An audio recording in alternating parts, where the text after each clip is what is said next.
আমার নবীজি যখন সিজদায় পড়তেন টকবগের যে আওয়াজ পানি থেকে বের হয় এরকম করে আমার নবীর মুখ থেকে কান্নার আওয়াজ বের হতো। নবীজি কেঁদে ফেলতেন, দু চোখের পানি দিয়া গাল ভিজে যেত, সিজদায় পড়তে পড়তে যায় নামাজ ভিজে যেত, ঘন্টার পরে ঘন্টা চলে যেত। শুধু একটাই ভয় হলো, সেটা হলো আখিরাতের ভয়, পরকালের ভয়। একটা মানুষকে ভালো হওয়ার জন্য সবচেয়ে বড় ভয় সৃষ্টি করতে হবে, তার মধ্যে হলো পরকালের ভয়। আমার বন্ধুগণ, আল্লাহর সামনে হাজির হতে হবে। এই যে বসে আছেন, বাড়ি পর্যন্ত ফিরবো তার কোনো গ্যারান্টি নাই। কে বলেছে বউ আপন?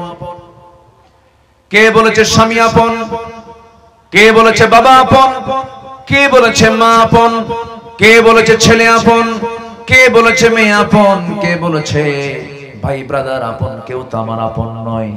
এক্ষুনি মরে যাব রে, টান মেরে সবাই মিলে আমাকে ঘরে পৌঁছাবো, ঘর থেকে কবরের দিকে নিয়ে চলে যাবে, গোসল করাইয়া দেবে, আমার গায়ের কাপড় চোপড়গুলো সব খুলে নেবে, শুধুমাত্র একটা পাতলা কাফনের কাপড় পরাইয়া দেবে, মাথায় বাঁধন পায়ে বাঁধন দিয়া দিয়া টেনে ছেড়ে কবরের দিকে নিয়ে চলে যাবে।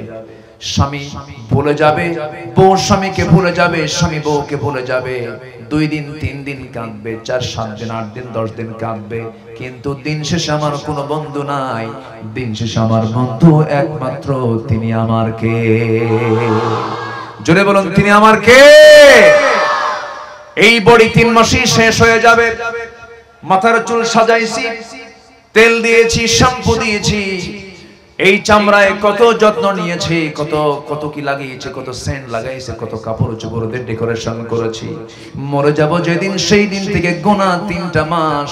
3টা মাসের পরে যখন কবরটা খনন করে যদি দেখা হয়, ওই কবরের মধ্যে 3 মাসে গোটা দেহের কিচ্ছু থাকবে না, কয়েকটা হাড় ছাড়া। এই তো আমার জীবন রে ভাই। দুনিয়া থেকে বিদায় নিয়ে নেব যখন, আল্লাহ বলছেন বান্দারে, আমার বান্দা হয়ে তুই আমার সামনে হাজির হয়ে যা, নামাজটা পড়, বান্দার হক নষ্ট করিস না, গীবত শিকায়েত করিস না, মিথ্যা সাক্ষী দিস না। বান্দা তুই ন্যূনতম কিছু গুণ অর্জন করে আয়। বড় বড় গুনার দিকে যাবি না, কবিরা গুনাহ করবি না, শিরকের গুনাহ করবি না। আমার কাছে চলে আয়, তোর গুনাহ কত হয়েছে আমি তা দেখবো না। আমার কাছে তুই শিরিক মুক্ত হয়ে আয়, বড় বড় কবিরা গুনাহগুলো ছেড়ে দিয়ে আমার কাছে চলে আয়। তোর গুনাহ যদি আনানাস সামা বিকরাবিল আরদিল খাতায়া যদিও হয়, আমি তোর সমস্ত গুনাহগুলোকে মাফ করে আমি তোকে জান্নাত দিয়ে দেব। সেই জান্নাতকে সবাই পেতে রাজি আছেন নাকি? সবাইকে জান্নাত পেতে রাজি আছেন? তাহলে সেই সমস্ত জাহান্নামে যাওয়ার কারণগুলো আমার জীবন থেকে মাইনাস করে জান্নাতের কাজগুলো আমরা করব। জোরে বলি ইনশাআল্লাহ, আরো জোরে বলি ইনশাআল্লাহ। আল্লাহ কবুল করুন, জোরে বলি আমিন। আরো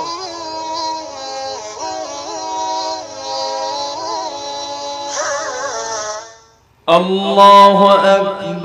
বিসমিল্লাহির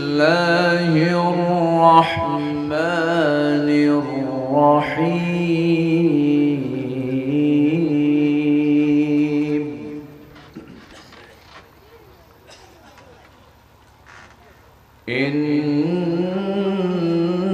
ইন্নাল্লাহা ওয়া মালাইকাতাহু ইউসাল্লুনা আলান নবী ইয়া আইয়ুহাল্লাযীনা আমানু সাল্লু আলাইহি ওয়া সাল্লিমু তাসলিমা।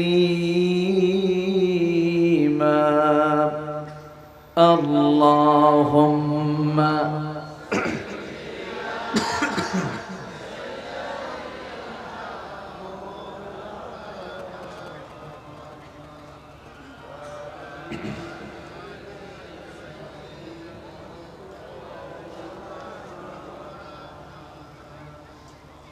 সবাই বলুন বালাগাল উলা বিকামালিহি কাশাফাত তুজা বিজামালিহি হাসনাত জামিউ খিসালিহি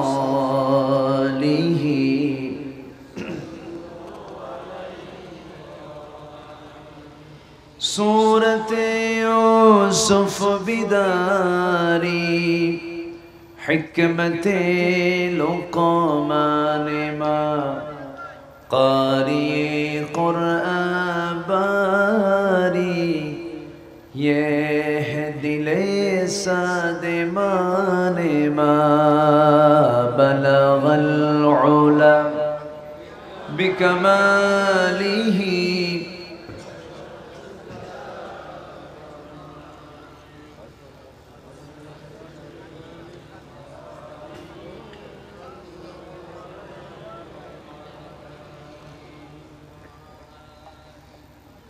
মেঘে ময়ূরী পশ্চিমেতে যে ওই আমার সালাম নবীর দেশে দিও মেঘে ময়ূরী পশ্চিমেতে যে ওই আমার সালাম নবীর দেশে দিও রওজা জিয়ারতের আশায় রওজা জিয়ারতের আশায় পিয়াসী অন্তর যেথায় আমার প্রিয় নবী ঘুমান নিরন্তর যেথায় আমার প্রিয় রাসূল ঘুমান নিরন্তর। সবাই বলি সাল্লাল্লাহু আলাইহি ওয়াসাল্লাম।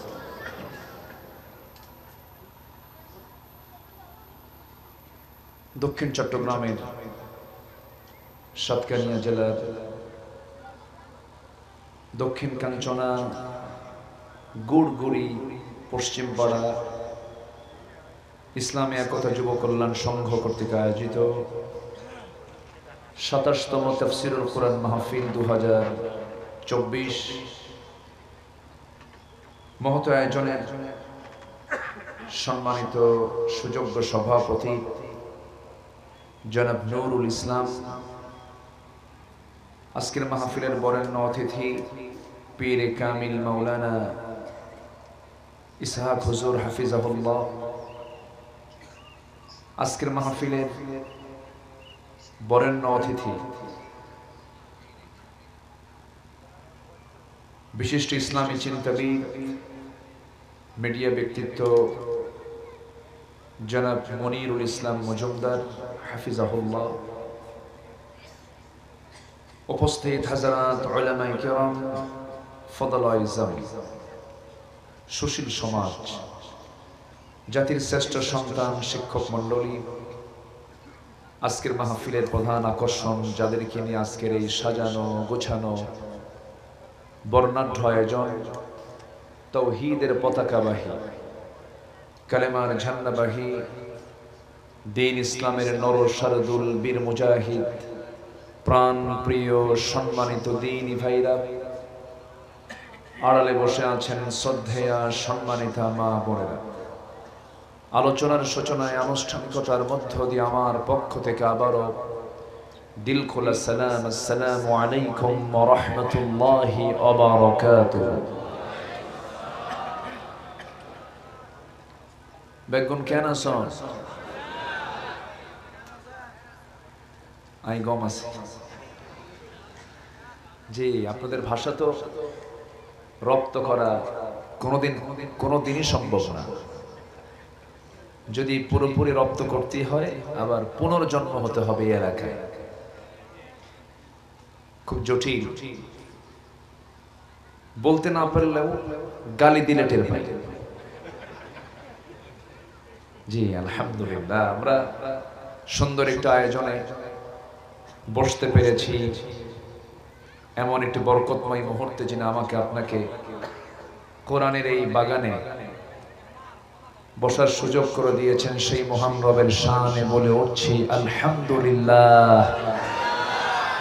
আবারও বলছি আলহামদুলিল্লাহ, চিৎকার মেরে বলছি আল্লাহুম্মা ইন্নী আসআলুকা আল হুদা ওয়াত তুকা ওয়াল আফাফা ওয়াল গিনা। সবাই বলি আল্লাহুম্মা আইন্নি আলা যিকরিকা ওয়া শুকরিকা ওয়া হুসনি ইবাদাতিকা। আমরা আল্লাহ তাআলার শুকর আদায় করে নিলাম। সম্মানিত হাজিরিন, আমি আলোচনার সূচনায় কোরআন কারীমের গুরুত্বপূর্ণ একটি সূরা,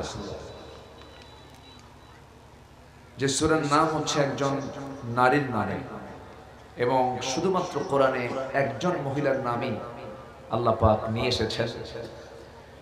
যদি অনেক নারীর দৃষ্টান্ত এসেছে কোরআনে,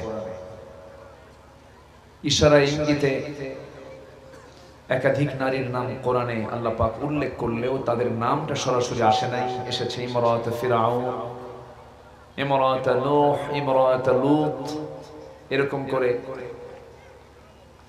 সরাসরি নামটা আসে না। কিন্তু আল্লাহ তাআলা একজন নারীর নাম সরাসরি কোরআনে উল্লেখ করেছেন। সেই মহিয়সী নারী হচ্ছেন ইমরান কন্যা মারিয়াম বিনতে ইমরান আলাইহিস সালাতু ওয়াস সালাম। এত সম্মানিত একজন নারী ছিলেন, যার বাবার নামে একটা সূরা আছে, নিজের নামেও সূরা আছে। মানে বাবাও বাদ পড়ে নাই, মেয়েও বাদ পড়ে নাই। আবার তিনি একজন নবীর আবার মা ছিলেন। শুধু সম্মান না, বহু সম্মানে আল্লাহ তাআলা তাকে সম্মানিত করেছেন, মর্যাদা দিয়েছেন। তিনি হচ্ছেন মারিয়াম আলাইহিস সালাতু ওয়াস সালাম। সেই মহিলার নামে সূরা মারিয়াম। সূরা মারিয়ামের আমি মাঝখান থেকে 19 নম্বর সূরার মাঝ জায়গা থেকে আমি 59, 60, 61, 62, 63 নম্বর আয়াত পর্যন্ত আমি তেলাওয়াত দিয়ে আমি আমার আলোচনা শুরু করেছি আমার অভ্যাস অনুযায়ী। আয়াতগুলোকে সামনে রেখে কিছু কথা বলতে চাচ্ছি। আমাকে সময় দেওয়া যাবে তো? জি, জোরে বলি ইনশাআল্লাহ। সম্মানিত হাজিরিন, আমার পরেও আরো মেহমান আছেন, তারাও কথা বলবেন। সবার দিকে খেয়াল করে আমি আমার সীমিত সময়ের ভিতরে আমি আমার নির্দিষ্ট আয়াত এবং সাবজেক্টকে সামনে রেখে কিছু কথা বলতে চাচ্ছি। ভরসা করছি কার উপরে? আসতে বলবেন না, কার উপরে? যেটাই করো না কেন, ভরসা যদি আল্লাহ না হয় সেই কাজে কোনো বরকত নাই। ওয়া ইয়াতাওয়াক্কাল আলাল্লাহ ফাহুয়া হাসবুহ। যে ব্যক্তির ভরসা আল্লাহর উপরে থাকে, আল্লাহ তার জন্য যথেষ্ট হয়ে যায়। ওয়া কাফা বিল্লাহি ওয়াকিলা। অভিভাবকের জন্য কেউ না, একমাত্র কে যথেষ্ট? আল্লাহ যথেষ্ট। এমনকি আমার নবীজিকে প্রশ্ন করা হয়েছিল, আরবের ইহুদি আলেমদের সঙ্গে পরামর্শ করে আরবের কুরাইশরা আমার রাসূলকে 3টা প্রশ্ন করেছিল, আসহাবে কাহাফ নিয়ে এবং রূহ নিয়ে এবং যুলকারনাইনকে নিয়ে প্রশ্ন করা হয়েছিল। আমার নবীজিকে এই প্রশ্ন যখন করা হলো, আমার রাসূল বললেন, এই প্রশ্নগুলোর জবাব আমি আগামীকালকে দেব, কিন্তু ইনশাআল্লাহ বলেননি, ভুলে গেছেন। ভুলে যাওয়ার কারণে তিনি বলেন নাই, তাছাড়া বলতেন। মানুষ যে ভুলে যায় এতে কোনো সন্দেহ আছে? ভুলেন না কে? আসতে বলে, ভুলেন না কে? আর ভুলে যায় কে? বান্দা। বান্দা ভুলবে, এটা বান্দার যোগ্যতা। বান্দা ভুলে যাবে, মনে থাকবে না, কিন্তু যিনি কখনো ভুলেন না তিনি কে? আল্লাহ তাআলা। তিনি ভুলে গেলেন, ইনশাআল্লাহ বললেন না, কিন্তু ওহী আর নাজিল হলো না পরের দিন, কয়েকটা দিন চলে গেল। সেই সময় কুরাইশরা বলে ফেলল, মুহাম্মাদের রব মুহাম্মদকে ভুলে গেছে, ছেড়ে দিয়েছে। এমন করে যখন অভিযোগ দেওয়া হলো, বেশ কয়েকদিন পরে ওহী নাযিল হয়ে গেল। আল্লাহ তার হাবিবকে, তার রাসূলকে জানিয়ে দিচ্ছেন, ওয়ালা তাকুলান্না লিশাইইন ইন্নী ফাইলুন যালিকা গাদান ইল্লা আইয়াশা আল্লাহ। জোরে বলুন আল্লাহু আকবার। হে নবীজি, আপনি কখনো কোন কাজ করতে নিয়ে শুধু আপনি বলবেন না আমি আগামী কালকে এই কাজটা করব, না না, সাথে আপনি যোগ করে দিবেন, চিৎকার মেরে সবাই বলুন ইনশাআল্লাহ। ইনশাআল্লাহ আমিন। ইনশাআল্লাহ বলতে হবে। বান্দার সকল জায়গায় ভরসা কার উপরে থাকতে হবে? আল্লাহর উপরে থাকতে হবে। বিগত সময় যারা ক্ষমতার মসনদে ছিলেন তাদের ভরসা আল্লাহ ছিল না, তাদের ভরসা ছিল দিল্লি। কি ভরসা ছিল? দিল্লি।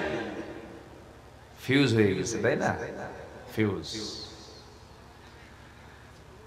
ক্ষমতার জোর খেটে রাষ্ট্রীয় সম্পদগুলো আত্মসাৎ এবং দেশ থেকে যে অর্থগুলো পাচার করেছে, এটার ফলাফল এখন তারা ভোগ করছে। ঠিক কিনা? ঠিক কিনা? আমাকে একটু বলা হয়েছে এই বিষয়ে বলার জন্য যে অবৈধ সম্পদ আত্মসাৎ যারা করবে এবং যারা ভোগ করবে তাদের পরিণতি কি হতে পারে, এই বিষয়ে আমাকে একটু বলতে বলা হয়েছে। আমি সূরা মারিয়াম থেকে কয়েকটা আয়াতে কারিমা তেলাওয়াত করেছি, দুটাকে এক জায়গায় করে কিছু কথা আল্লাহ যেন আমার মুখ থেকে সেই কথাগুলো বের করে দেন যেগুলো মুসলিম উম্মার জন্য খুব জরুরি। জোরে বলি আল্লাহুম্মা আমিন। সম্মানিত ভাইরা, সম্মানিত বন্ধুগণ, এই পৃথিবীতে বাতিল টিকবে না, হকের বিজয় হবে, এটাই স্বাভাবিক। ঠিক কিনা বলেন?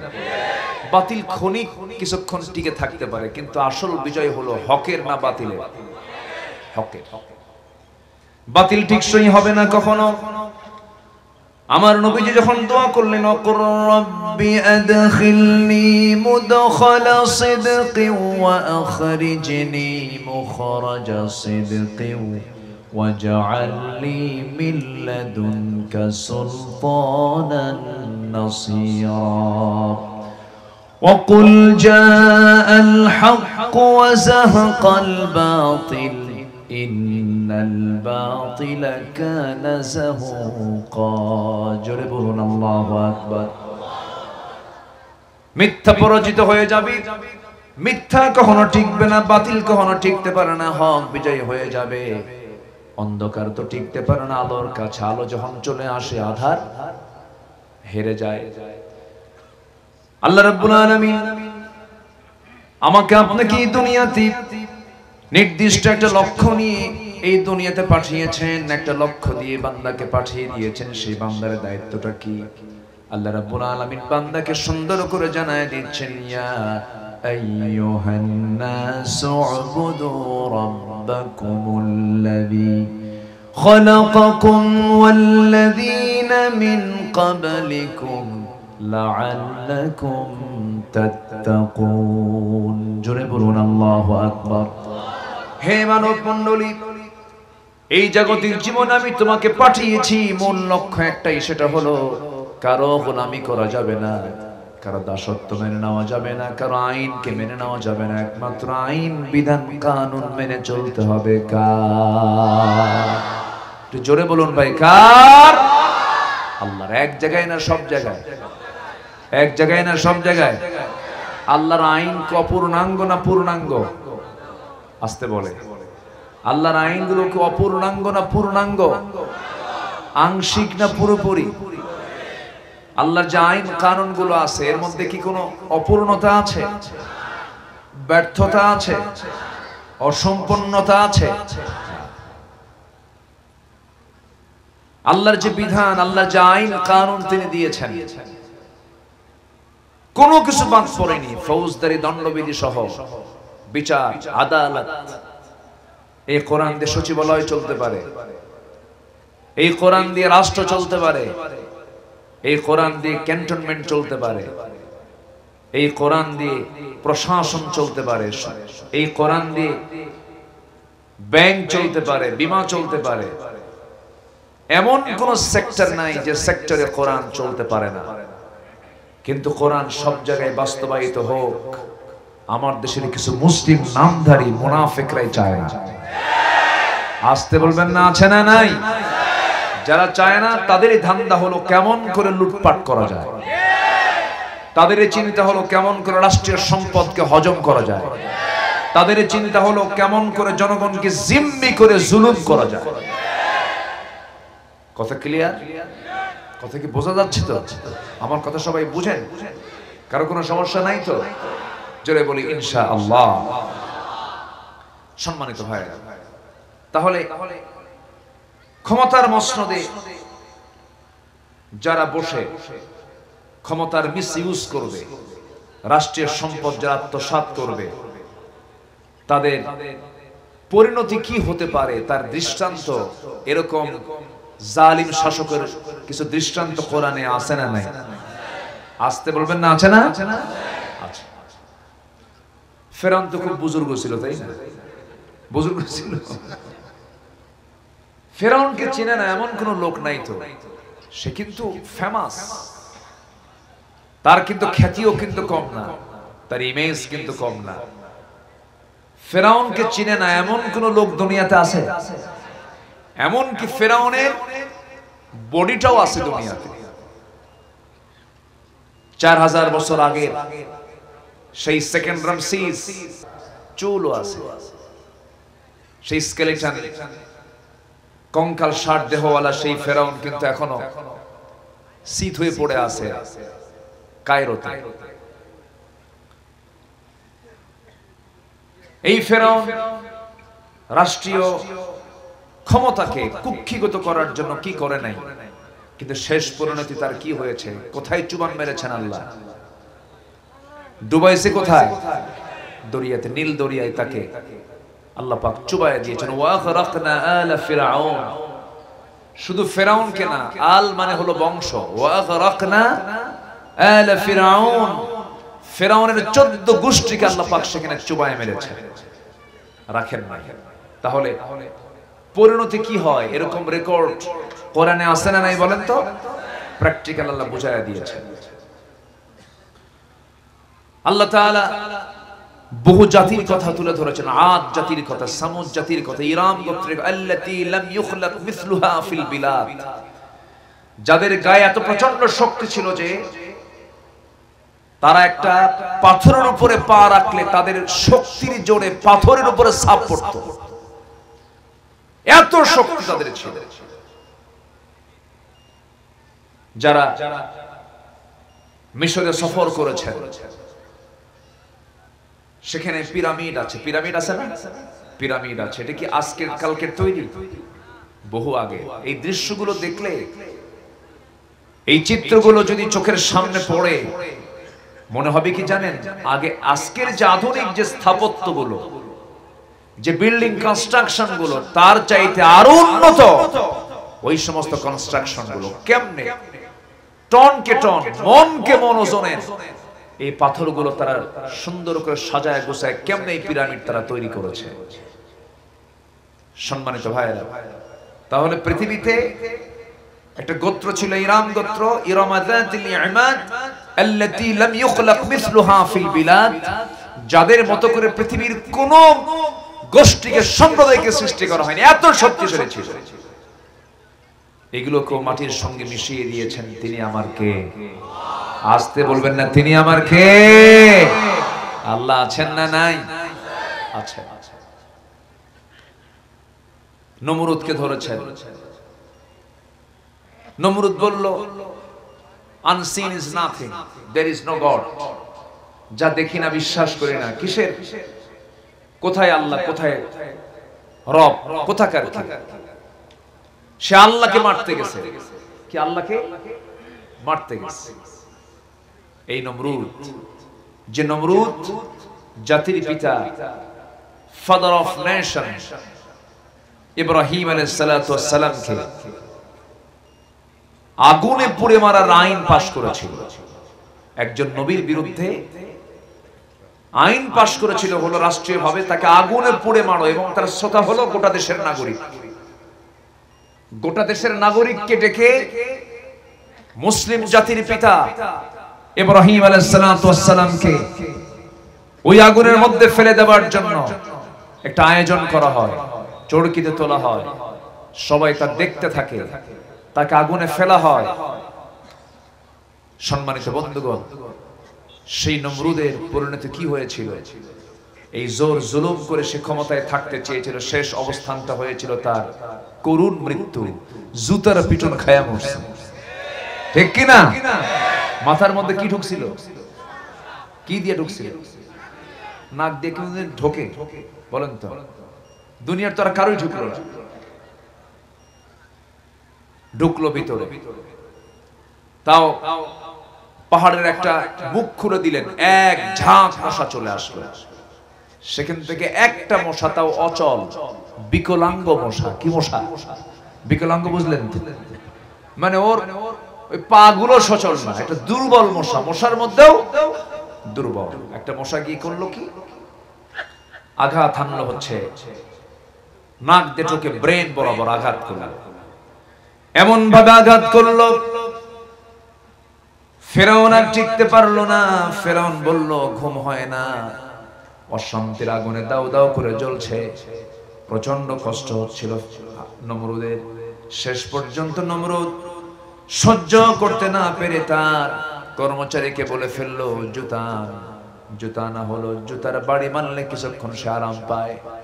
আল্লাহ বলছেন, নমরুদ রে, রাষ্ট্রীয় ক্ষমতাকে কুক্ষিগত করলে পরে, জুলুম করলে পরে, নির্যাতন অত্যাচার করলে পরে তোর পরিণতি কি হয়? ইতিহাস হয়ে যাবে। গোটা পৃথিবীর জালিম শাসকরা তোকে দেখবে, ইতিহাস থেকে শিক্ষা নেবে। আল্লাহ তাআলা নমরুদকে দুনিয়া থেকে করুণ ভাবে দুনিয়া থেকে বিদায় করে দিলেন, নিশ্চিহ্ন করে দিলেন। ফেরাউনকেও মেরেছেন। আল্লাহ রাব্বুল আলামিন বলেছেন, সিরু ফিল আরদি ফানজুরু কাইফা কানা আকিবাতুল মুকাজ্জিবিন। গোটা দুনিয়া জুড়ে তোমরা সফর করো, পরিভ্রমণ করো, দেখো যারা যুগে যুগে মিথ্যা প্রতিপন্ন করেছে, মিথ্যুকদের কি চিত্র হয়েছে তা তোমরা অবলোকন করো, তা থেকে তোমরা শিক্ষা নাও। ফেরাউন থেকে শিক্ষা নাও, নমরুদ থেকে শিক্ষা নাও, সাদ্দাত থেকে শিক্ষা নাও। এইরকম করে করে যারা যুগে যুগে যারা পাপাচার করেছে, জুলুম করেছে, রাষ্ট্রীয় ক্ষমতাকে তারা কুক্ষিগত করেছে, স্বৈরাচারী করে স্বৈরাচারাচরণ করেছে, তাদের কি অবস্থা হয়েছে? আল্লাহ রাব্বুল আলামিন এখান থেকে শিক্ষা নিয়ে আমাদেরকে চলতে বলার জন্য এদের নাম কোরআনে এসেছে। ফেরাউনের নাম কোরআনে আছে না নাই? আছে। নবীর নাম বাদ পড়ছে, কিছু নবীর নাম বাদ পড়েছে, অনেক ভালো ভালো বান্দার নাম বাদ পড়েছে, কিন্তু ফেরাউনের নাম কিন্তু বাদ পড়ে নাই। তাহলে এর মানে কি ফেরাউনের সম্মান বেড়ে গেল নাকি? না, বাতিলকে চেনার জন্য আল্লাহ পাক এদেরকে সামনে এনেছে। কিন্তু তার প্রতি কোনো মহব্বত পৃথিবীর কারো নাই। কেন নাই? সে ছিল জালিম। গোটা পৃথিবীতে অসংখ্য মূসা আছে, অসংখ্য ইব্রাহিম আছে, অসংখ্য ইউনুস আছে, অসংখ্য দাউদ আছে, অসংখ্য ইসমাঈল আছে, অসংখ্য এরকম করে জাকারিয়া আছে, ইয়াহইয়া আছে। নবীদের নামে নাম আছে না নাই বলেন তো? এখানেও যদি বলি ইব্রাহিম নামে কোনো লোক আছেন কিনা, হয়তো হাত উঠে যাবে। কে আছে? কেউ ইব্রাহিম আছে এখানে? ওই যে ইব্রাহিম, হাত, ছোট্ট একটা ছেলে হাত তুলছে, আলহামদুলিল্লাহ। যদি বলি এখানে মুসা আছে নাকি, মুসা নামেও হাত উঠবে। কই মুসা নাই? কই মুসা? আচ্ছা, তারপরে তাহলে ইব্রাহিম পাওয়া যায়, মুসা পাওয়া যায়, ইউনুস পাওয়া যায়, ইসমাইল পাওয়া যায়। দেখি ফেরাউন কই আছে? ফেরাউন দেখি আছে? ফেরাউন নামে কোন লোক আছে? ফেরাউন নামে লোক খুঁজে পাওয়া যাবে না, কখনোই না। ফেরাউন চরিত্রের লোক তার সন্তানের নাম ফেরাউন রাখবে না। আমার দেশের এক ফেরাউন বিদায় নিয়েছে। আসতে বলবেন না, জোরে বলুন ঠিক কিনা? ও ছিল মেল ফেরাউন, এটা হচ্ছে ফিমেল ফেরাউন, লেডিস। ফেরাউন ছিল 1600 বছর, আর এই ছিল হলো 16 বছর। সংখ্যার মিল দেখছেন, চরিত্রে মিলও আছে। সম্মানিত ভাইরা, যারা ইতিহাসে জুলুম করেছে তাদের অবস্থানটা এরকমই হয়েছে। জুলুম করা যাবে না, জুলুম আল্লাহ পাক সহ্য করেন। আমার বন্ধুগণ, জুলুম করা যাবে না, অত্যাচার করা যাবে না। আমার বন্ধুগণ, রাসূল বলেছেন মুসলমান, প্রকৃত মুসলমানকে আল মুসলিম মান সালিমাল মুসলিমুনা মিন লিসানিহি ওয়া ইয়াদিহি। প্রকৃত মুসলমান তো সেই যার হাত এবং জবান থেকে, কথা এবং হাত থেকে, জবান এবং হাত থেকে অন্য মুসলমান নিরাপদে থাকে, সেই হলো প্রকৃত মুসলমান। আমরা এখানে যারা মোট বসে আছি, মুসলমানিত্ব টিকে রাখার জন্য জবানটাকে ঠিক রাখতে হবে। আমার জবান দিয়ে যেন কোনো মুসলমান ভাই যেন কষ্ট না পান, আমার হাত দিয়ে যেন কোনো মুসলমান ভাই কষ্ট না পান। লা ইয়াহিল্লুল মুসলিমিন আন ইয়াহকিরা আখাহুল মুসলিম। একজন মুসলমানের জন্য কখনো হালাল নয় যে অন্য মুসলমানকে হেয় করবে, ইনসাল্ট করবে, হেয় প্রতিপন্ন করবে, খাটো করবে।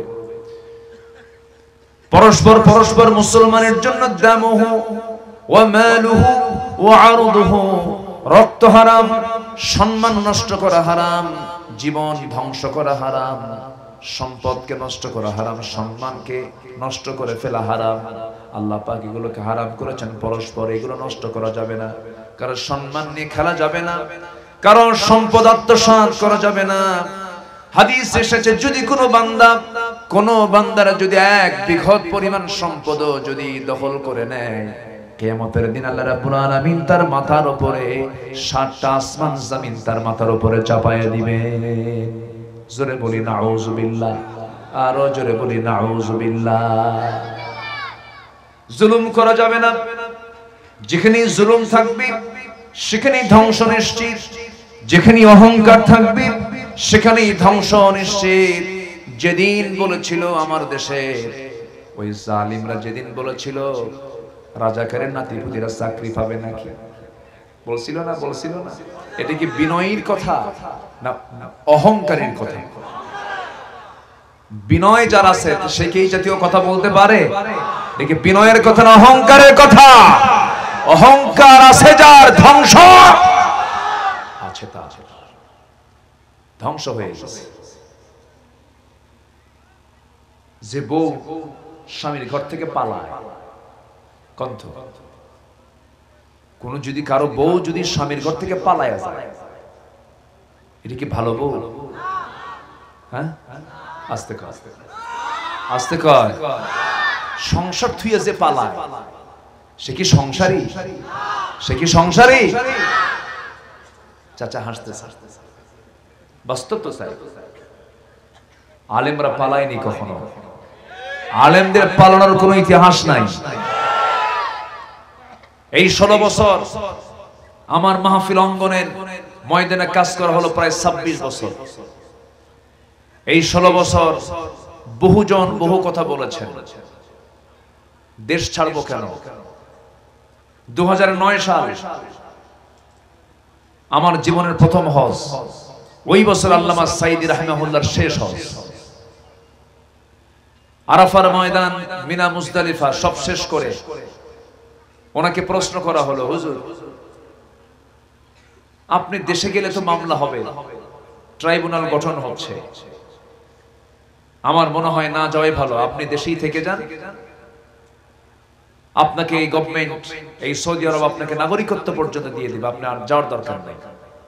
উনি মুচকি হাসি মেরে বললেন, নিজের দেশ ছেড়ে, নিজের দলের নেতা কর্মী ছেড়ে দিয়া একাকী পালায়া থাকবো বাইরে, এই চরিত্র আমাকে রাসূল শিখান নাই। বুক উঁচু করে দেশে ফিরে যাব, বুক উঁচু করেই দেশে ফিরেছেন, হাসি মুখে কারাবরণ করেছেন। আবু হানিফার উত্তরসূরি হয়ে তাকে বিষ প্রয়োগ করে হত্যা করা হয়েছে। বাতিল শক্তির কাছে মাথা নত করেন নাই।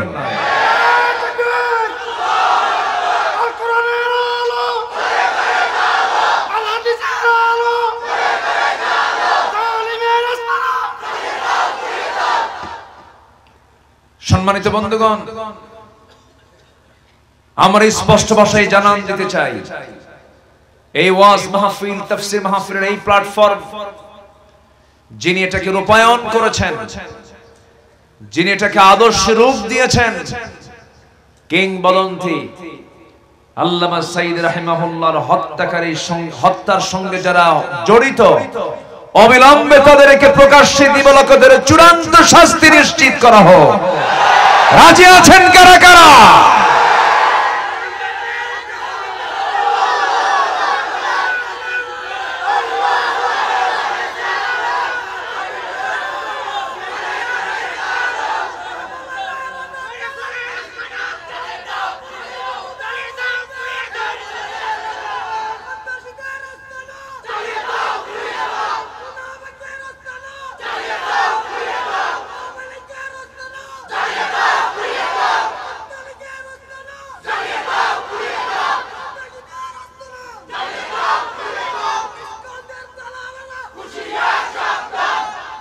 সম্মানিত ভাইয়েরা, সম্মানিত বন্ধুগণ, ওরা যা আচরণ করেছে তার চুল পরিমাণ আচরণ আমরা কিছুই করি নাই।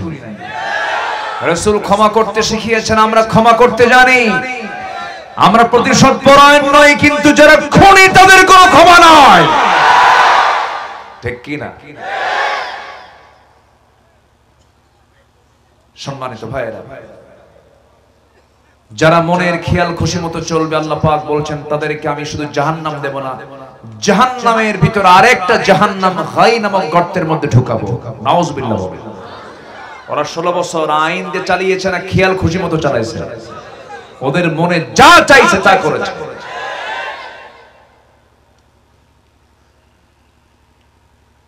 সম্মানিত ভাইরা, সূরা মারিয়াম, সময় তো অল্প, আমি ভাবছিলাম আমার বয়ান হয়তো বাদ মাগরিব হবে, সেটা বাদ এশা চলে আসছে। যাই হোক, সমস্যা নেই। এই উপজেলার নাম কি? কানি। তাহলে 7টা, 7টা কানি মিলেই সাতকানিয়া নাকি? সাতকানিয়া, হ্যাঁ ঠিক আছে, আপনার তাফসীর সুন্দর, আলহামদুলিল্লাহ। তো সাতকানিয়া তো শুধু সাতকানিয়াতে নাই, সাতকানিয়া গোটা বিশ্বে খুঁজে পাওয়া যায়, আলহামদুলিল্লাহ। মক্কা গেলেও সাতকানিয়া, মদিনা গেলেও সাতকানিয়া, দুবাই গেলেও সাতকানিয়া, কাতার গেলেও Satkania, east West, north south, total ওয়ার্ল্ডে সাতকানিয়ার ব্যবসা আছে। কেউ তো আলহামদুলিল্লাহ বললেন? জোরে বলি আলহামদুলিল্লাহ। আপনারা ব্যবসা বুঝেন, চট্টগ্রাম তো আপনাদের দখলে, আলহামদুলিল্লাহ বলবেন না?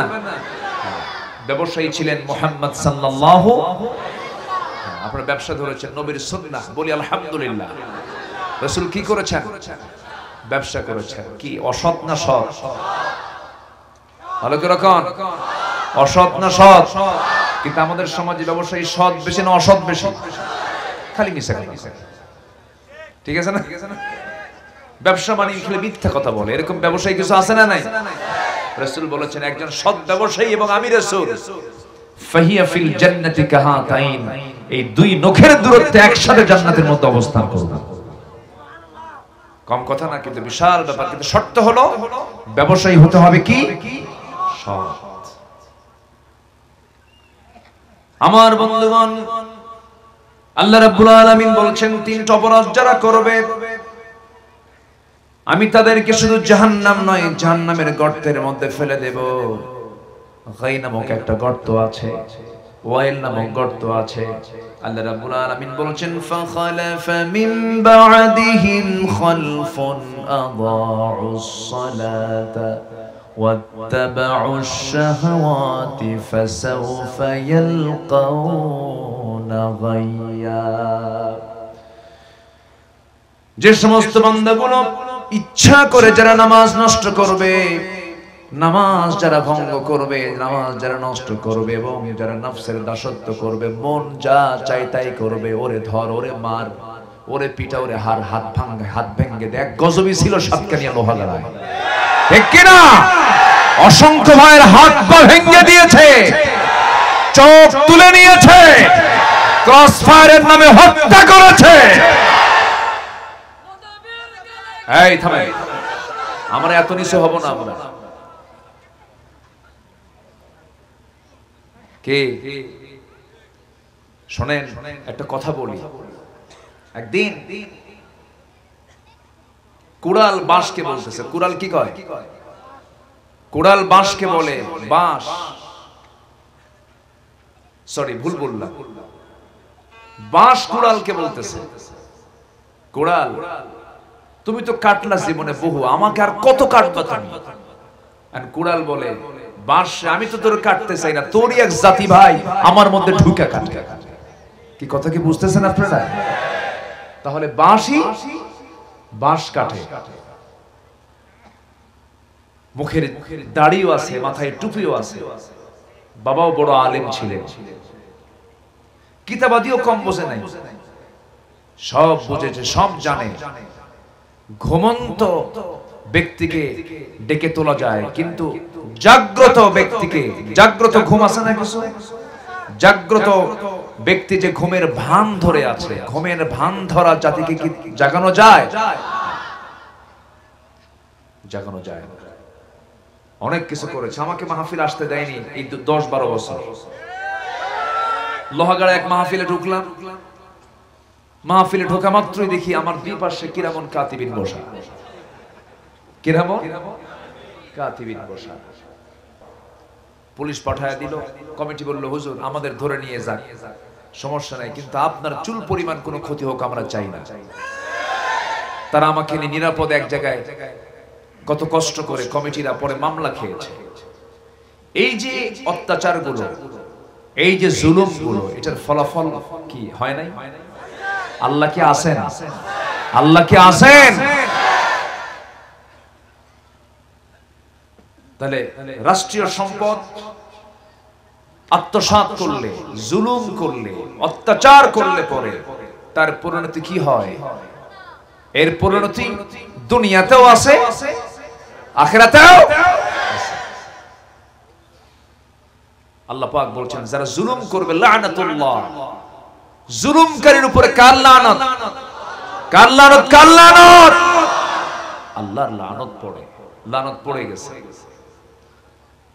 এত টাকা সম্পত্তি, এত সম্পত্তির মালিক, দেশের একজন টপ ধনী, চিন্তা করা যায়?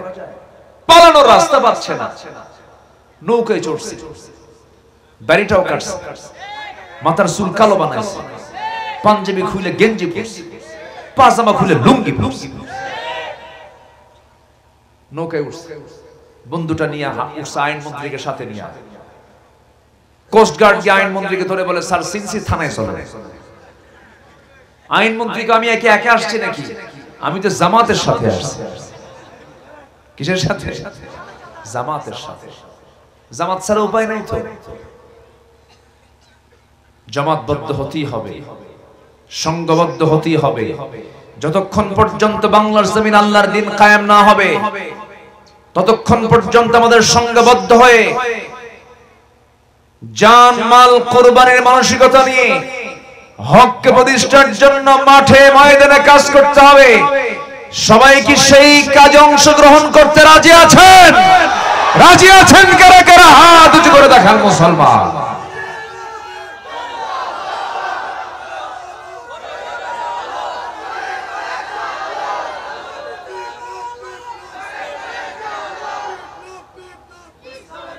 আল্লাহ কবুল করুন, জোরে বলি আমিন, আরো জোরে আমিন।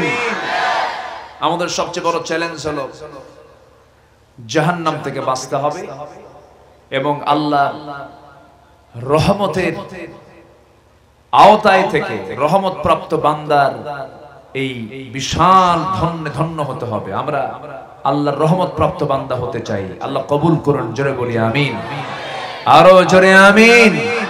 তাহলে গজবের কোনো কাজ, আল্লাহর লানত পড়ে যাবে এমন কোনো কাজ করা যাবে না, কোনো জুলুম করা যাবে না, বান্দার হক নষ্ট করা যাবে না।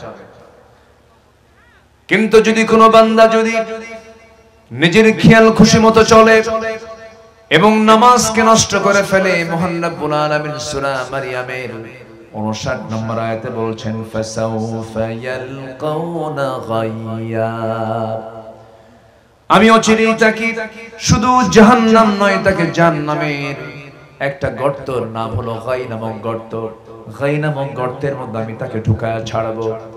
যারা দুনিয়ার জীবনে যারা জেল খেটেছেন, এই 16 বছর ছিল গোটা দেশটাই ছিল একটা জেলখানা। সেই জেলখানার কয়েদি ছিল এই দেশের মানুষগুলো।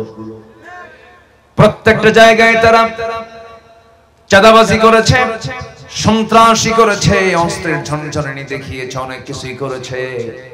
আমার বন্ধুগণ, আল্লাহ রাব্বুল আলামিন বলছেন নিজের মন মতো চলবি, খেয়াল খুশি মতো চলবি, জুলুম করবি, আমার হক নামাজ নষ্ট করবি, আমি আল্লাহ ঘোষণা করলাম তাদেরকে অচিরে আমি জাহান্নামের গর্তের মধ্যে ঢুকায়া ছাড়বো।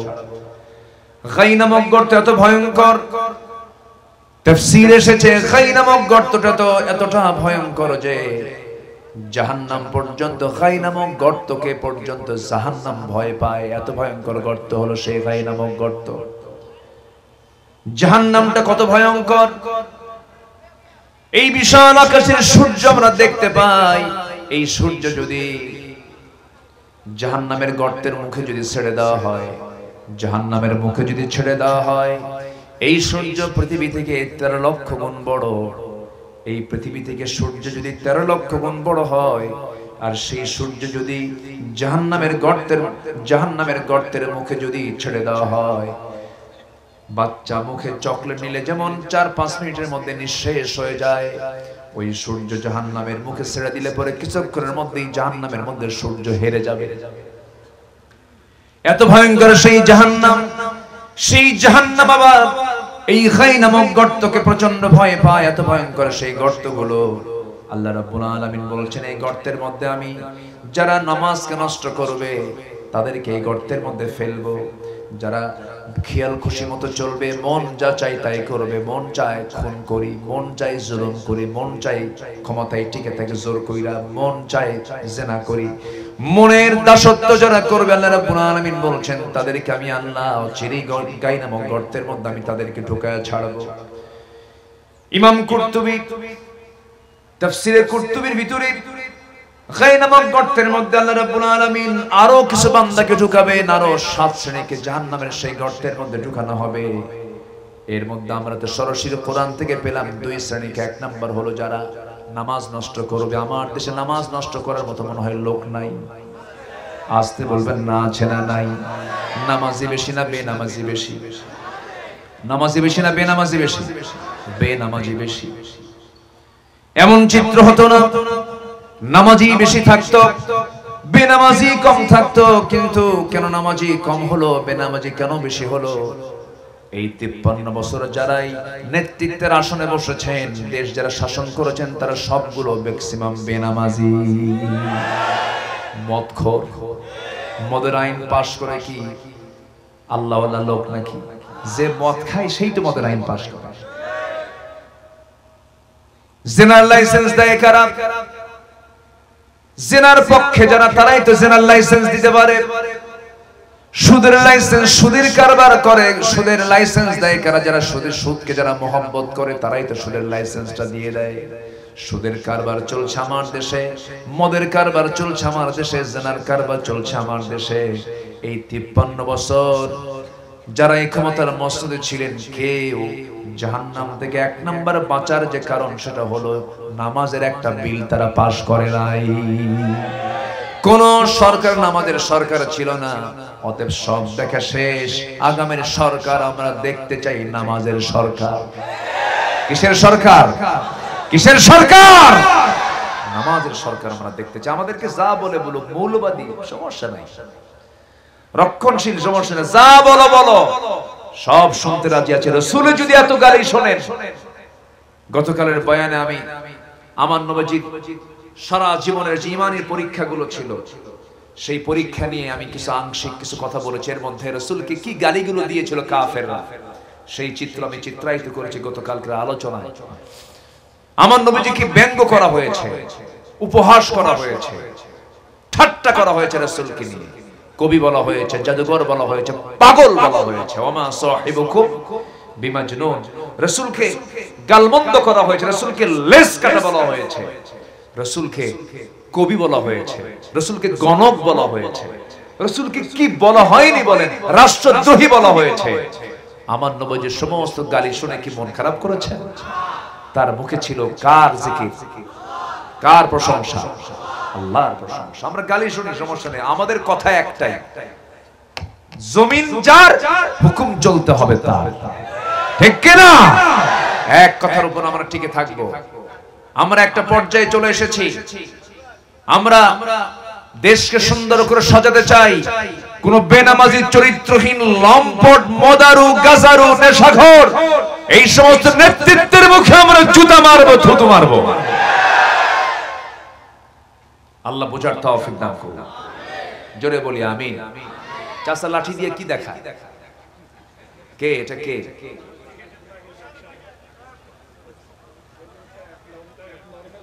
আচ্ছা আচ্ছা, আমার দিকে তাকান, একটু জিকির করি লা ইলাহা, আরো জোরে লা ইলাহা, লা ইলাহা ইল্লাল্লাহু মুহাম্মাদুর রাসূলুল্লাহ সাল্লাল্লাহু আলাইহি ওয়াসাল্লাম। সম্মানিত ভাইয়েরা, সেই ভয়ঙ্কর সেই গর্ত, গাই নামক গর্তের মধ্যে ঢুকবে কারা? আরো 7 শ্রেণী। নাম্বার 1 হলো, আমরা শুনলাম যারা নামাজ নষ্ট করবে। নাম্বার 2 হলো যারা মন খেয়াল খুশি মতো যারা চলবে, তারা জাহান্নামে সেই গর্তের মধ্যে ঢুকবে। আরো 7 শ্রেণী। নাম্বার 3 হলো, কুরতুবীর তাফসীরে কুরতুবীর মধ্যে এসেছে যে জিনাকার, জিনায় অভ্যস্ত হয়ে গেছে, নিয়মিত জিনাকার, এই লোকগুলোকে আল্লাহ রাব্বুল আলামিন এই গর্তের মধ্যে ঢুকাবেন। নাম্বার 4 হলো মদ্যপায়ী, মদ পানে যে পাকা হয়ে গেছে, তাকে জাহান্নামের সেই গর্তের মধ্যে ঢুকাবেন। নাম্বার 5 হলো যে সুদখোর, সুদ খেতে খেতে সুদকে জায়েজ মনে করেছে, আল্লাহ রাব্বুল আলামিন তাকে সেই গর্তের মধ্যে ফেলবেন। এরপরে যে মিথ্যা সাক্ষী দেবে, আল্লাহ তাকে গর্তের মধ্যে ফেলবেন।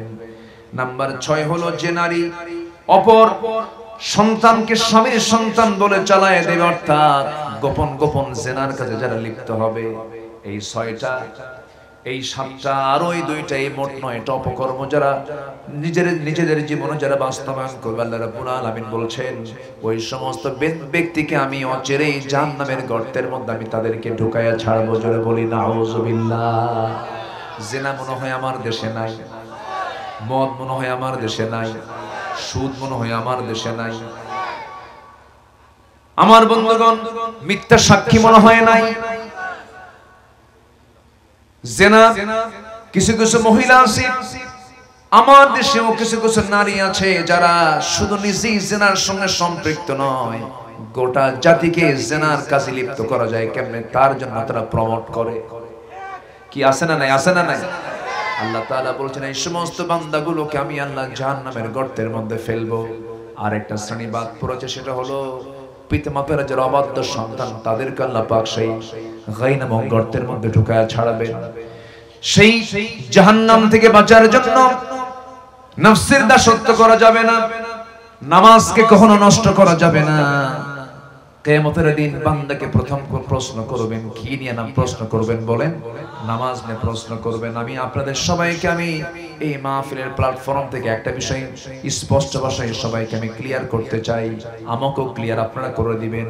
যারা আসছেন, জীবনে যা করেছি আজকে থেকে 5 ওয়াক্ত নামাজ আর কখনো ছাড়বো না, এমন কি সিদ্ধান্ত নেওয়া যায় নাকি? এমন সিদ্ধান্ত কি নেওয়া যায়? 5 ওয়াক্ত নামাজ পড়বেন কারা কারা? জোরে বলি ইয়া আল্লাহ, আরো জোরে ইয়া আল্লাহ। আমাদেরকে 5 ওয়াক্ত সালাত আদায় করার তৌফিক তুমি আল্লাহ দিয়া দাও। জোরে বলি আমিন, আরো জোরে আমিন, আরো জোরে আমিন। নামাজ কার হক? আস্তে বল, নামাজ কার হক?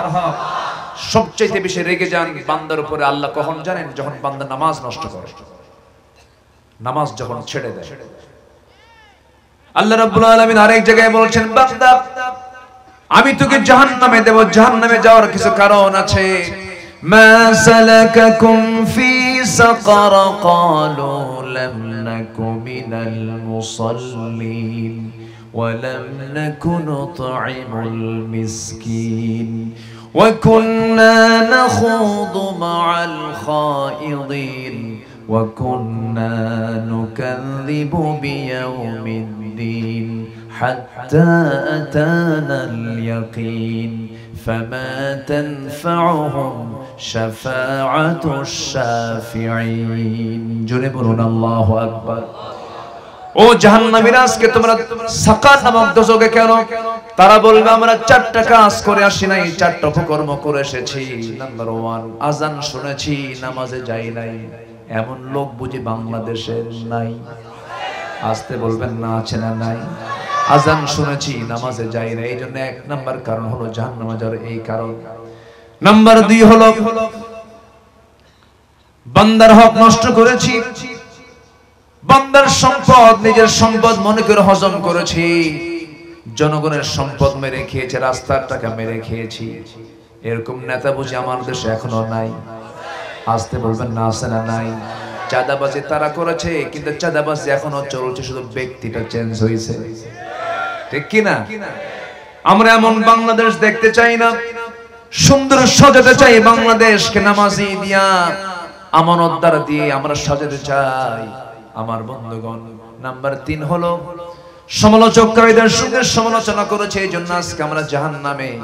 নাম্বার 4 হলো বিচার দিবসকে অস্বীকার করেছে, এই জন্য আমরা জাহান্নামে। আমার ভাইরে, আখিরাতের ভয় যার মধ্যে যত বেশি গভীর হবে, ওই বান্দার দ্বারা কখনো হারাম কাজ হতে পারে।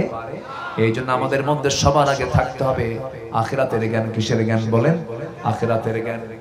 আখিরাতের জ্ঞান থাকলেই তো পরকালের ভয় সৃষ্টি হবে, বিচার হবে, আল্লাহর সামনে মুখোমুখি দাঁড়াতে হবে।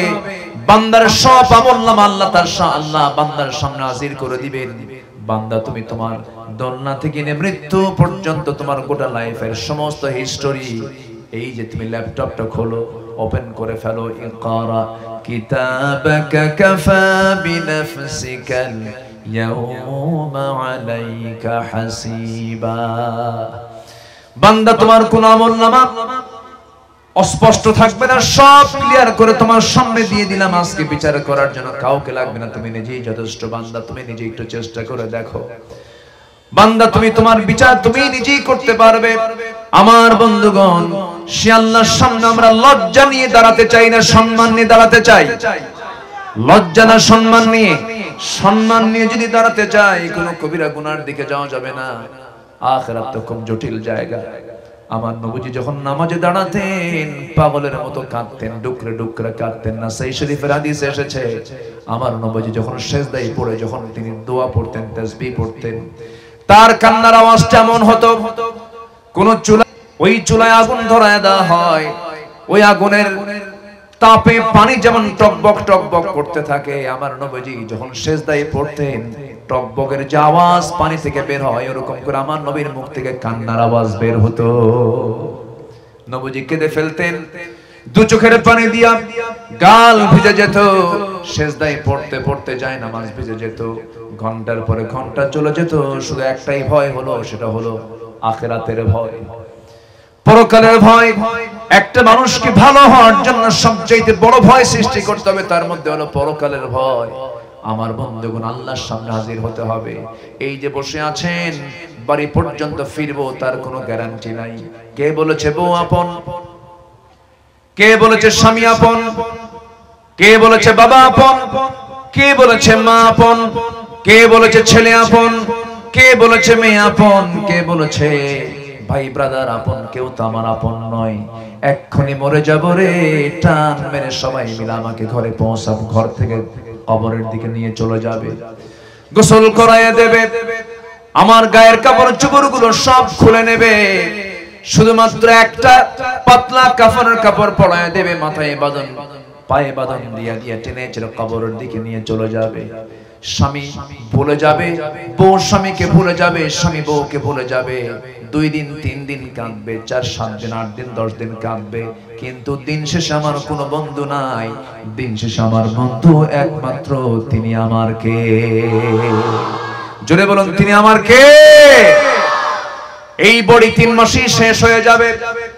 মাথার চুল সাজাইছি, তেল দিয়েছি, শ্যাম্পু দিয়েছি, এই চামড়ায় কত যত্ন নিয়েছি, কত কত কি লাগিয়েছে, কত সেন্ট লাগাইছে, কত কাপড় চোপড় দিয়ে ডেকোরেশন করেছি। মরে যাব যেদিন, সেই দিন থেকে গোনা 3টা মাস। 3টা মাসের পরে যখন কবরটা খনন করে যদি দেখা হয়, ওই কবরের মধ্যে 3 মাসে গোটা দেহের কিচ্ছু থাকবে না, কয়েকটা হাড় ছাড়া। এই তো আমার জীবন রে ভাই। দুনিয়া থেকে বিদায় নিয়ে নেব যখন, আল্লাহ বলছেন বান্দারে, আমার বান্দা হয়ে তুই আমার সামনে হাজির হয়ে যা, নামাজটা পড়, বান্দার হক নষ্ট করিস না, গীবত শিকায়েত করিস না, মিথ্যা সাক্ষী দিস না। বান্দা তুই ন্যূনতম কিছু গুণ অর্জন করে আয়। বড় বড় গুনার দিকে যাবি না, কবিরা গুনাহ করবি না, শিরকের গুনাহ করবি না। আমার কাছে চলে আয়, তোর গুনাহ কত হয়েছে আমি তা দেখব না। আমার কাছে তুই শিরিক মুক্ত হয়ে আয়, বড় বড় কবিরা গুনাহগুলো ছেড়ে দিয়ে আমার কাছে চলে আয়। তোর গুনাহ যদি আনানাস সামা বিকরাবিল আরদিল খাতায়া যদিও হয়, আমি তোর সমস্ত গুনাহগুলোকে মাফ করে আমি তোকে জান্নাত দিয়ে দেব। সেই জান্নাতকে সবাই পেতে রাজি আছেন নাকি? সবাইকে জান্নাত পেতে রাজি আছেন? তাহলে সেই সমস্ত জাহান্নামে যাওয়ার কারণগুলো আমার জীবন থেকে মাইনাস করে জান্নাতের কাজগুলো আমরা করব। জোরে বলি ইনশাআল্লাহ, আরো জোরে বলি ইনশাআল্লাহ। আল্লাহ কবুল করুন, জোরে বলি আমিন, আরো জোরে আমিন, আরো জোরে আমিন। সম্মানিত ভাইরা, আপনারা এসেছেন আলহামদুলিল্লাহ। আমি তো প্রথমে হতাশ হয়েছিলাম যে লোকজন কোথায়। আমি যখন মঞ্চে উঠি তখন সামান্য কিছু ভাইকে নিয়ে আমি আলোচনায় উঠেছি। আমার দেশের সিস্টেমটা এরকমই, জুমার দিন আজান দেয় 12:30টায়, আর মুসল্লি হাজির হয় 1:29 29 সেকেন্ড। এটা আমার দেশের ট্র্যাডিশন, এটুকু হয়। যাই হোক, যারা এসেছেন আলহামদুলিল্লাহ। আমি আমার কথাকে আর বাড়াতে পারছি না, যতটুকু হয়েছে আমরা বলে ফেলি আলহামদুলিল্লাহ। জোরে বলি আলহামদুলিল্লাহ। আমার নির্ধারিত সময় আরো আগে ছিল, 9টার মধ্যে শেষ হওয়ার কথা ছিল। তো যতটুকু হয়েছে আল্লাহর মেহেরবানি। যে কথাগুলো বললাম সূরা মারিয়াম থেকে, আমরা সবাই কি এই কথাগুলো আমল করার চেষ্টা করব তো ইনশাআল্লাহ? সবাই চেষ্টা করব তো ইনশাআল্লাহ? আল্লাহ কবুল করুন, জোরে বলি আল্লাহুম্মা আমিন। মেহমান আমার পরে আরো আছে, তারা কথা বলবেন। বিশেষ করে আমার পরে যিনি আসবেন আজকের মাহফিলের অন্যতম একজন মেহমান, জি হ্যাঁ, অন্যতম একজন মেহমান। তিনি অত্যন্ত আমার কাছের মানুষ, আমার প্রিয় ভাই মনিরুল ইসলাম মজুমদার হাফিজাহুল্লাহ। তিনি আসবেন, তিনি কথা বলবেন। যে আলোচক হোক না কেন, তাদের আলোচনার মূল যে কিতাব, তারা যে কিতাব থেকে কথা বলেন, সেই কিতাবের নামটা কি বলুন তো? কোরআন। কোরআন থেকেই সবাই কথা বলে। আমি সবার কাছে আমি উদাত্ত আহ্বান জানাবো, একজন ব্যক্তিও নড়বেন না। সবাই মাহফিলের শেষ পর্যন্ত, মাহফিলের বারাকা নেবার জন্য সবাই শেষ পর্যন্ত, শেষ মোনাজাত পর্যন্ত সবাই থাকবেন বলে আমি আশা করি। তো সম্মানিত বন্ধুগণ, সে মেহমান আসা পর্যন্ত একটু আমরা সামনের দিকে আরেকটু বাড়ায়া যাচ্ছি। অনেক মা বোন আজকের মাহফিলে হয়তো আমার কথাগুলো শুনছেন। আজকে এই বাংলার জমিনে যত নারী আছেন, এই নারী সমাজ যদি শুধুমাত্র একটা বিধানকে ফলো করতেন। এটা প্রশ্ন কি? এটা মাজলুম, মাজলুম দাবি করে রাষ্ট্রীয় সম্পদ খাওয়া কি জায়েজ? যেমন বালু, মাটি, কাম সারছে রে বাবা। আচ্ছা শোনেন, আল্লাহ পাক প্রত্যেকটা মানুষকে কমন সেন্স দিয়েছেন। কি সেন্স বলেন তো? সাধারণ বিবেক। বিবেক বিবেক হচ্ছে পৃথিবীর সবচেয়ে বড় রাডার। যার বিবেকটা ভালো থাকে সে জাহান্নামে যাবে না। বলি আলহামদুলিল্লাহ, জোরে বলি আলহামদুলিল্লাহ। রাষ্ট্রীয় সম্পদ যে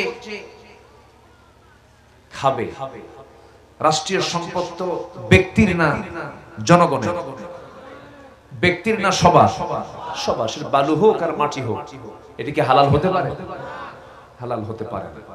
যাই হোক, আমি নারী সমাজকে নিয়ে আমি একটু কথা বলতে চাচ্ছি। পরবর্তী মেহমান আসা পর্যন্ত আমি আমার নির্দিষ্ট সাবজেক্ট এবং নির্দিষ্ট আয়াতকে সামনে রেখে আমি আমার কথা ক্লোজ করে ফেলেছি। তো আমি বিশেষ করে নারী সমাজ যারা আছেন, আমি তাদেরকে লক্ষ্য করে বলছি, আজকে আমার দেশে নারীদের যে তাদের ইসলামের যে অনুসরণ, সেক্ষেত্রে নারীরা কি এগিয়ে আছে না পিছিয়ে আছে বলেন তো? শুধু পিছিয়ে না, অনেক পিছিয়ে, অনেক পিছিয়ে তারা। মুসলিম পরিবারের মেয়ে তো এমন হওয়ার কথা ছিল না, জর্দলগ্ন হয়ে তারা বাড়ি থেকে বের হবে। আজকের মাহফিলে ম্যাক্সিমাম আমি যুব সমাজকে লক্ষ্য করছি। আমি যুব সমাজদেরকে ইঙ্গিত করে বলতে চাই, তোমার গ্রামকে তুমি পাহারা দাও। তোমার গ্রামের যদি কোনো ঘর থেকে কোনো মুসলিমা নারী যদি আপত্তিকর পোশাক পরে বের হয়, তোমার দায়িত্ব হচ্ছে ওই বাড়িতে গিয়ে ওই মুরব্বীকে বলা, যেই গ্রামের বাসিন্দা হতে হলে বোরকা ছাড়া কোনো নারীকে বের হওয়ার সুযোগ দেব না আমরা।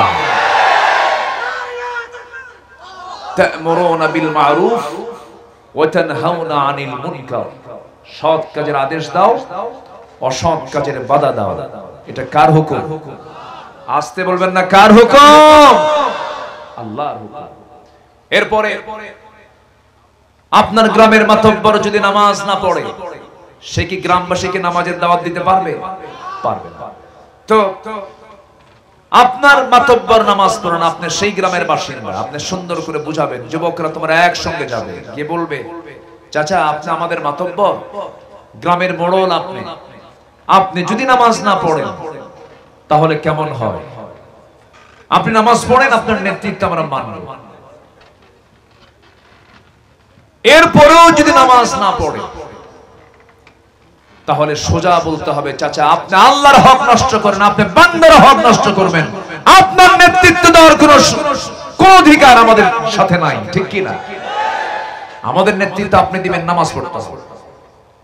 এরকম করে যদি প্রত্যেকটা গ্রামের যুবকরা যদি সচেতন হয়ে যায়, ৬৪,০০০ গ্রাম, ৬৪,০০০ গ্রামের যুবকরা যদি নামাজে সচেতন হয়, পর্দায় সচেতন হয়, আগামীর বাংলাদেশ পূর্ব দিগন্তে ইসলামের রক্তিম সূর্যোদয় হবে হবে ইনশাআল্লাহ। জোরে বলি ইনশাআল্লাহ। একজন নারী যদি ভালো হয়, ওই নারীর ভালোর কারণে ৪ জন পুরুষ ভালো হয়ে যায়, বলি আলহামদুলিল্লাহ। এই জন্য মেয়েদের ভালো হওয়া কম দরকার না বেশি দরকার? কারণ তারা তো ফ্যাক্টরি। তারা কি ফ্যাক্টরি? তাদের কাছ থেকে তো আমরা আসছি দুনিয়াতে।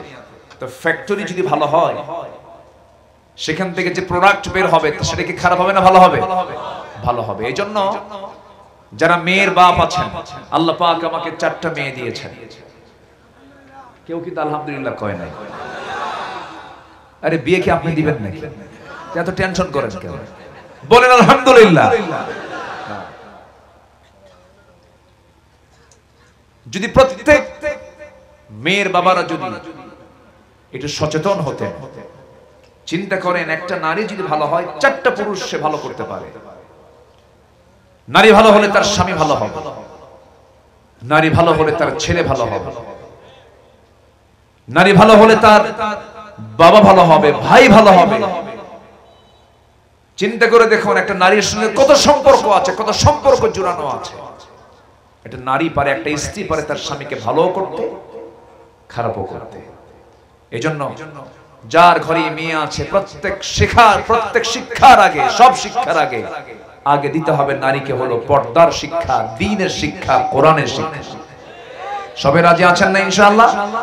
আপনার মেয়ে ডাক্তার হোক সমস্যা নাই, আপনার মেয়ে প্রফেসর হোক সমস্যা নেই, কিন্তু আপনার মেয়েকে আগে দ্বীনের শিক্ষা দিতে হবে। কারণ আপনার মেয়ে হচ্ছেন ফ্যাক্টরি। আপনার মেয়ে সন্তানের মা হবেন। মা হওয়ার জন্য যে যোগ্যতা দরকার, যে শিক্ষা অর্জন করা দরকার, সেই শিক্ষা আপনার মেয়েকে দিতে হবে। আমি এলাকায় একটু লক্ষ্য করি, মেয়েদের জন্য মাহফিল আসার বসার একটু ব্যবস্থা একটু কম মনে হয় নাকি? হয়েছে? এখানে আছে? বলি আলহামদুলিল্লাহ, জোরে বলি আলহামদুলিল্লাহ। আমাকে বলবেন তাহলে আমি আরো আগের থেকে শুরু করতাম। আমার মা যারা শুনছেন আমার কথা, আপনি কি জানেন আমার মা একটা পুরুষের চাইতে আপনি 1000 বছর আগে জান্নাতে যেতে পারতেন। কারণ মেয়েদের দায়িত্ব কম, পুরুষের দায়িত্ব বেশি। যার দায়িত্ব বেশি তার হিসাবও বেশি। কিন্তু দুঃখজনক হলো সত্য, নারী সমাজ বেশি জাহান্নামী হবে। কেন জানেন? মেয়েরা নিজের সৌন্দর্য পর পুরুষকে দেখাতে খুব পছন্দ করে। আছে না নাই? সাজে, মাথা থেকে পা পর্যন্ত স্বামীর সামনে সাজে না। হ্যাঁ, মার্কেটে যাবে, নতুন শাড়ির একটা নতুন শাড়ি আসছে বাজারে। এখন এটা এই মানে শাড়ি যদি হাতছাড়া হয়ে যায় তাহলে তো সমস্যা। স্বামীকে বলল, স্বামী মার্কেটে একটা নতুন শাড়ি আসছে, নতুন ডিজাইনের একটা শাড়ি আসছে, আমাকে যেতে হবে। বাচ্চার বয়স 1.5 বছর। স্বামী কয় 1.5 বছরের বাচ্চা তুমি থুয়ে যাবা কেন? তুমি খাওয়াও, তুমি দুধ খাওয়াও, তুমি করে নি। কিছু বিকলাঙ্গ স্বামী আছে, কিন্তু বিকলাঙ্গ স্বামী আছে না কিছু, বলে প্রতিবন্ধী স্বামী। কি স্বামী? প্রতিবন্ধী, মানে বইয়ের উপরে কথা বলতে পারে না, বুঝেন না? কিছু প্রতিবন্ধী স্বামী আছে না নাই বলেন তো? আছে। বললো থাকো, কি ঠিক আছে যাও। মাথা থেকে পা পর্যন্ত অঙ্গ সজ্জা করে, কপালে টিপ, ঠোঁটে লিপস্টিক, গালে আটা ময়দা, অর্ধলগ্ন পোশাক পরে চলে গেল মার্কেটে ঢং ঢং করে। দোকানদারের সামনে গিয়া ঠ্যাঙের উপরে ঠ্যাং তুলে দিয়ে বলে, ভাইয়া একটা শাড়ি দেখানো যাবে কি? হ্যাঁ, একটা শাড়ি কি দেখানো যাবে? মানে এমন সুন্দর তার মাখরাজ আর সিফাত, ভাষা। দোকানদার তো কামসারা। দোকানদার শাড়ি একখান বের করে নিজের গায়ে লটকা দিয়ে বলে, আপা এই শাড়ি কিন্তু আপনাকে দারুণ মানাবে। ওটা আরেক বদমাইশ। আছে না নাই? এগুলো কি হালাল না হারাম? আপনার বউকে আপনি মার্কেটে এরকম নাচাচ্ছেন, হাসাচ্ছেন, কিয়ামতের দিন আপনাকে জাহান্নামে যেতে হবে। মা, আপনার কথার পর্দা আছে, আপনার দেহের পর্দা আছে, মাথা থেকে পা পর্যন্ত আপনাকে ঢাকতে হবে। এটা কার বিধান? আসতে বলবেন না, কার বিধান? আল্লাহর বিধান। এই বিধানকে লঙ্ঘন করার ক্ষমতা আপনার নাই। আপনি পর্দা ছাড়া বের হবেন, সমাজে রোগ সৃষ্টি হবে। আপনি রোগ সৃষ্টি করার জন্য বাইরে বের হয়েছেন, এটা করা যাবে না। একটা স্বামী তার বউকে 4টা কারণে মারতে পারবে, শাসন করতে পারবে। শুনবেন কি? মারার জন্য? লক্ষণ তো খুব খারাপ দেখতেছে আপনার। আমি কি শেষ করে দেব? চালাবো? আচ্ছা, আলোচনা চলুক। কই মেহমান কই? আসতে বল। কয়টা কারণে? কয়টা কারণে? 4টা কারণে। দেখি মারার জন্য শুনবেন না এমনি শোনার জন্য শুনবেন? হ্যাঁ, আমল করার জন্য। জি, জোরে বলি ইনশাআল্লাহ। 4টা কারণে। কয়টা কারণে? 4টা কারণে। আমার মায়ের এতক্ষণ ভালোই মনে করতেছিলেন যে হুজুর তো ভালোই, কিন্তু শেষে যে মারার অর্ডার দিয়ে যাচ্ছে, কলিজায় তো আর পানি নাই। আমি 4টা কারণ। নাম্বার 1 হলো, যদি কোনো স্ত্রী কারো যদি নামাজ না পড়েন। নাম্বার 2 হলো, যদি রমজান মাসে রোজা না রাখেন। নাম্বার 3 হলো, যদি পর্দায় না থাকেন। নাম্বার 4 হলো, স্বামীর যদি আনুগত্য না করেন, সতীত্বের যদি হেফাজত না করেন। এই 4টা কারণে প্রত্যেক স্বামী তার স্ত্রীকে শাসন করতে পারবেন, কারণ পরিচালক হবে বউ না স্বামী? পরিচালককে, ইমামকে, স্ত্রী না স্বামী? মসজিদে জামাতে নামাজ হয় নাই, বাড়িতে নামাজ পড়তে হবে, কে ইমাম হবে? কে ইমাম হবে? কয়েকদিন ইমামতি করার পরে যদি বউ বলে সমান অধিকার, তুমি এখন পিছে আসো, নামাজ হবে? হবে নামাজ? হবে না। স্বামী তার স্ত্রীকে শাসন করতে পারবেন, কিন্তু শাসন যে আপনি করবেন, মারবেন, সেই মারার ক্ষেত্রে শর্ত হলো দেড় হাত লাঠি হাতে নেওয়া যাবে না, অন্য কোনো অস্ত্র হাতে নেওয়া যাবে না। আপনার পকেটে থাকা মেসওয়াক করার, দাঁত পরিষ্কার করার জন্য যে মেসওয়াক 9 ইঞ্চি, সেই মেসওয়াকটা বের করবেন। সেই মেসওয়াক দিয়ে আপনি মারতে পারবেন, তবু মুখে মারা যাবে না, নাকে মারা যাবে না, কপালে মারা যাবে না, বুকে মারা যাবে না। 9 ইঞ্চি মেসওয়াক দিয়ে যদি কোনো স্বামী তার বউকে মারতে নেয়, চিত্র যদি অন্য কোনো কেউ দেখে, বলবে মারে না আদর করে। কি করে? চান্সে ছিলেন, সুযোগ নাই। আমাদের মাদের কোলে যখন পানি আসছে, হুজুর বাসলাম নাইট থেকে।